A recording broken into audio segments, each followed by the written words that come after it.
പാല അൽഫോൺസ കോളേജിൽ നടന്ന കോട്ടയം ജില്ലാ കിഡ്സ് അത്ലറ്റിക്സ് ചാമ്പ്യൻഷിപ്പിൽ നടുവത്തുൽ ഇസ്ലാം ഇംഗ്ലീഷ് സ്കൂൾ വൈക്കം 212 പോയിന്റോടെ overall ചാമ്പ്യന്മാരായി.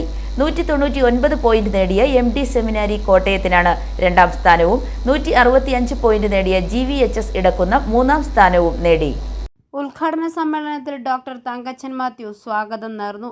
Alphonsa college principal sister Minimol Mathew ഉദ്ഘാടനം നിർവഹിച്ചു. Alphonsa college bursar father Kuriakose Vellachalil മുഖ്യപ്രഭാഷണം നടത്തി. ഫാദർ ജോർജ് പുല്ലുകാലായിൽ പതാക ഉയർത്തി. ഡോക്ടർ VC അലക്സ് റോയ്സ് കറിയ എന്നിവർ ആശംസകൾ നേർന്നു.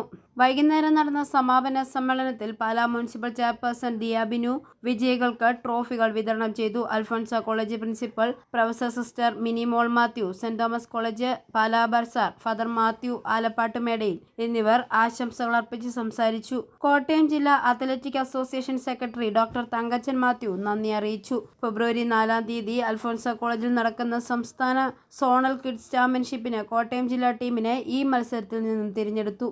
ഐഫോറിയ ന്യൂസ്, പാല.